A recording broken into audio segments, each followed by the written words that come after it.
Good morning students. आज का हमारा टॉपिक है ब्यूरो सिस्टम यानी कि ब्यूरो प्रणाली। जो स्पेशली एक तरीके से ब्यूरोक्रेटिक जो सिस्टम होता है उसको थोड़ा सा यहाँ पे प्रेजेंट करती है। जैसे ब्यूरो प्रणाली का सबसे पहले हम मीनिंग्स यहाँ पे डिस्कस करेंगे कि ब्यूरो प्रणाली का तात्पर्य इनका जो मेस है वो ऐसे संगठन या शासन व्यवस्था से है जिसमें विभाग या संगठन का प्रधान सिर्फ एक ही व्यक्ति होता है। यानी कि ब्यूरो प्रणाली क्या होती है, जिसमें प्रॉपर रूप से पूरे ऑर्गेनाइजेशंस की बात करें या फिर प्रॉपर रूप से एक सिस्टम की बात करें जहाँ पे शासन होता है, शासन का वो सिस्टम जहाँ पे प्रॉपर रूप से या कोई एक डिपार्टमेंट जहाँ पे जो प्रेसिडेंट होता है वो सिर्फ एक पर्टिकुलर पर्सन होता है, एक व्यक्ति होता है और उसी प्रधान या व्यक्ति में उस संगठन या विभाग की समस्त शक्ति केंद्रित होती है। यानी कि वहाँ पे उसी प्रेसिडेंट के हाथ में वो टोटल वहाँ पे पावर्स उसी के हाथ होती है, चाहे वहाँ पे किसी भी नियम को बनाने की बात हो, चाहे उसको फिनिश करने की बात हो, हर तरीके की वहाँ पे जो पावर्स होती है वो उसी पर्टिकुलर पर्सन्स के हाथ में होती है जो वहाँ का प्रधान होता है। इस प्रकार की व्यवस्था का भारत में काफ़ी प्रचलन है। यानी कि इस जो ये व्यवस्था है जिसमें छोटे छोटे ऑर्गेनाइजेशंस का कोई पर्टिकुलर पर्सन होता है जिसके हाथ में टोटल पावर्स होती है, वो उस तरह का मतलब इंडियंस में काफ़ी हद तक वो प्रचलन देखा जा सकता है। उदाहरण के लिए, फॉर एग्जांपल के लिए मैं आपको यहाँ पे बता दूँ कि भारत में प्रत्येक विभाग या मंत्रालय का एक राजनीतिक अध्यक्ष होता है। टोटल रूप से जो मिनिस्ट्री ऑफ काउंसिल होती है, जब कोई भी सिस्टम तैयार होता है 5 साल के लिए, कोई भी सरकार आती है, उसके बाद में जब वो मिनिस्टर्स के जो वहाँ पे नाम मेंशंस होते हैं वो पर्टिकुलर पर्सन ही होते हैं। किसी भी एक डिपार्टमेंट में उनको प्रेसिडेंट अपॉइंट कर दिया जाता है। उसके बाद क्या होता है, वो उस पूरे प्रेसिडेंट के पूरे डिपार्टमेंट के प्रेसिडेंट होते हैं। सारे के सारे डिपार्टमेंट से रिलेटेड हर एक पावर, छोटी बड़ी पावर उसके हाथ में होती है। यानी कि प्रॉपर रूप से वहाँ पे वो कंट्रोल वो जो मिनिस्टर्स हैं वो लोग करते हैं। तो यहाँ पे इंडिया में बहुत ज़्यादा ये चीज़ प्रचलित है, जिसे मंत्री कहा जाता है, जिसको मिनिस्टर्स के नाम से जानते हैं। जैसे रेल मंत्री हो गया, रक्षा मंत्री हो गया, विदेश मंत्री हो गया। यानी कि कुछ रेलवे मिनिस्टर्स हैं, डिफेंस हैं, फॉरेन मिनिस्टर्स हैं, फॉरेन से रिलेटेड एम्बेसीज वगैरह में जो काम करते हैं। तो ये कुछ ऐसे डिपार्टमेंट हैं, इनके कुछ ऐसे ये मंत्री हैं कि वे अपने ही डिपार्टमेंट के प्रेसिडेंट होते हैं। को चलाना है कैसे, वहाँ पे उनके लिए रिक्वायरमेंट रखनी है नेक्स्ट एम्प्लॉयज़ के लिए, वो टोटल वहाँ पे काम सिर्फ वही लोग करते हैं। नेक्स्ट हम यहाँ बात करते हैं merits of bureaucratic system.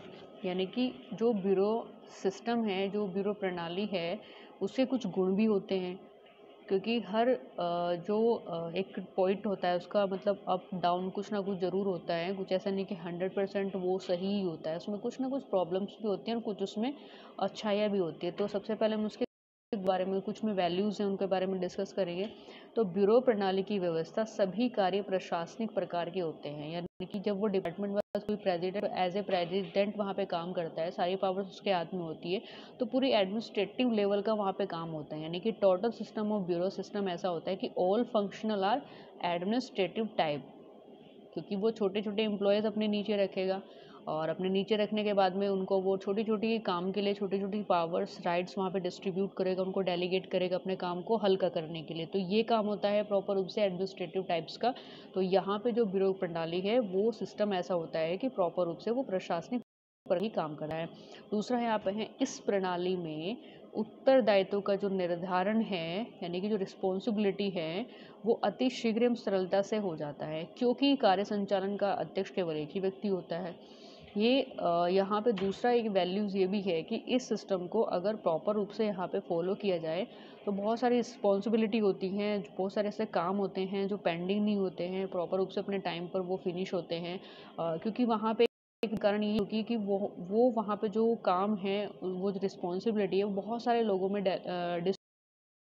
डिस्ट्रीब्यूलर person वहाँ पे काम करता है और वो पर्सन टाइम टू टाइम अपना उस काम को ख़त्म करे तो वो इस तरीके से वहाँ पे काम करता है। एंड दस नेक्स्ट, इस व्यवस्था में उद्देश्यों का विखंडन नहीं होता है। यानी कि जो जिस डिपार्टमेंट के टारगेट होते हैं, फॉर एग्जांपल एजुकेशन का कोई टारगेट या फिर इकोनॉमी का कोई टारगेट है या फिर हेल्थ मिनिस्टर का कोई टारगेट है, वो एक पर्टिकुलर टारगेट पर वहाँ पे काम करते हैं, तो उसको डिस्ट्रीब्यूट नहीं करते हैं।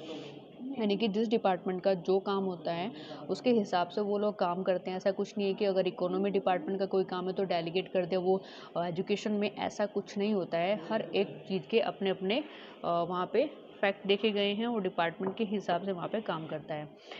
इस व्यवस्था में बहुत सारी चीज़ें ऐसी होती हैं जो काफ़ी मतलब और सिस्टम में वहाँ पे परफेक्ट नहीं होती हैं। एंड देन ये मेरिट्स हैं ब्यूरो सिस्टम के, जो ये मतलब ये प्रेजेंट करते हैं कि जो ब्यूरो वो सही में मतलब एक लेवल से अगर पॉजिटिव उसमें देखते हैं तो काफ़ी हद तक ये बहुत अच्छा माना जाता है। क्योंकि बहुत सारी चीज़ों में यहाँ पे जब डिसीजन की बात आती है तो वो पर्टिकुलर पर्सन बहुत ही टाइम टू टाइम वो डिसीजन लेने में एक्सपर्ट होता है, उसको किसी से डिस्कस करने की ज़रूरत नहीं होती है। एंड देन नेक्स्ट यहाँ पे है कि इस व्यवस्था में मित व्यवस्था आती है, यानी कि वहाँ पे एक तरीके से उस चीज़ को मतलब अगर इन्वेस्ट करने की बात हो कहीं पर भी बहुत ही ज़्यादा मतलब रिजर्व करके रखने की वाली बात आ जाती है, क्योंकि शासन सत्ता एक ही हाथ में केंद्रित होती है।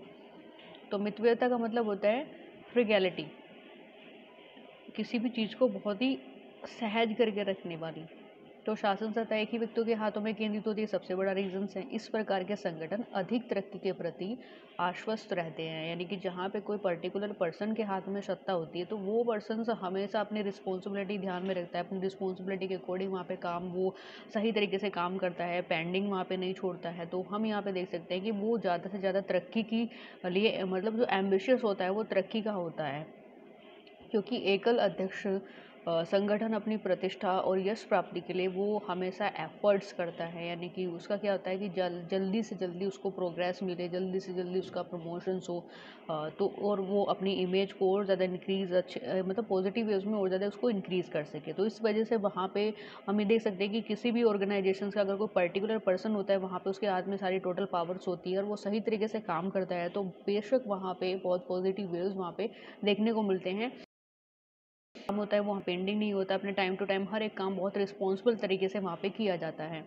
एंड नेक्स्ट है डीमेरिट्स ऑफ ब्यूरो सिस्टम। देखिए कोई भी सिस्टम होता है चाहे वो कितना ही अच्छा क्यों ना हो, लेकिन उसमें कुछ ना कुछ ऐसे मतलब दोष, कुछ ऐसे डिमेरिट्स ज़रूर होते हैं।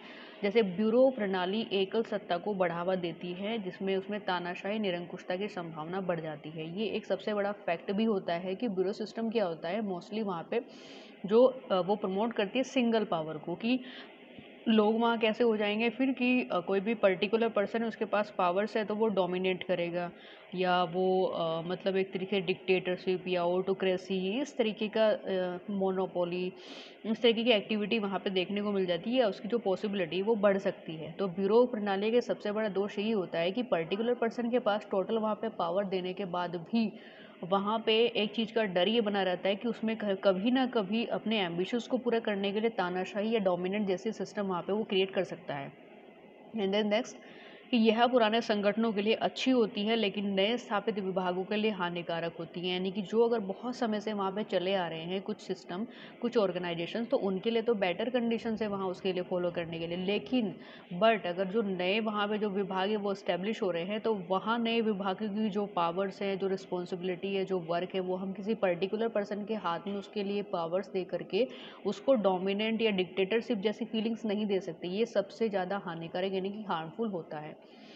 जब एक ही व्यक्ति सत्ता के शीर्ष पर बैठा हो तब उसको सारी शक्तियों का संचालन करना ही हो, तो ऐसे में वो स्वेच्छाचारी हो जाता है, एम्बिशियस हो जाता है, जो संगठनों के उद्देश्य के विरुद्ध है। यानी कि यहाँ पर हम देख सकते हैं कि प्रॉपर रूप से जब भी मतलब एक डीमेरिट्स ये भी है कि जब भी कोई व्यक्ति सत्ता के सबसे हाईएस्ट पॉइंट पर बैठा हुआ हो और उसे ये फील हो, मतलब उसके पास ऐसा हो कि उसके पास सारी पावर्स, उसको पता है कि हर एक का मतलब छोटी से छोटी बड़ी से बड़ी एक पावर्स है उसके पास में और वो कैसे भी उस मतलब सत्ता का उपयोग कर सकता है, उसको रोकने टोकने वाला नहीं है, तो उसका जो एम्बिशियस है वो मतलब फर्स्ट पॉइंट पे चला जाता है। अपने खुद के लिए, अपने खुद की इच्छा को पूरा करने के लिए उन पावर्स को वो यूज़ करने लगता है।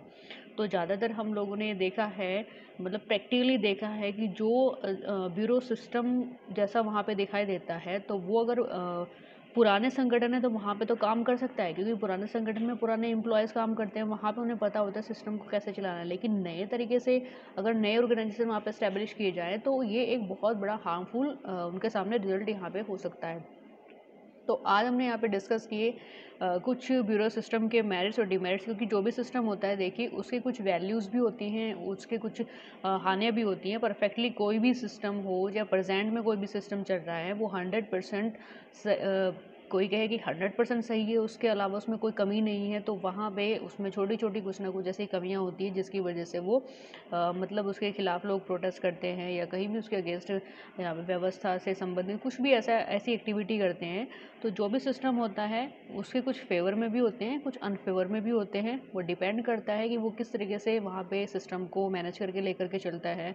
और जो क्रिटिसाइज़ करने वाले होते हैं वो हर एक पॉइंट पर नज़र रखते हैं कि कहीं ना कहीं इस सिस्टम की कुछ कमियां ये भी हैं कि ऐसा भी हो सकता है, तो वो एज ए अनुमान के आधार पर ये सब चीज़ें क्रिटिसाइज़ करते हैं। तो आज के इस टॉपिक में प्रॉपर रूप से हमने ये जो ब्यूरोक्रेसी जो ब्यूरो सिस्टम है, तो प्रॉपर रूप से ये अपना कंप्लीट किया है, यानी कि ब्यूरो प्रणाली। नेक्स्ट कंसेप्ट में मिलते हैं। Thank you.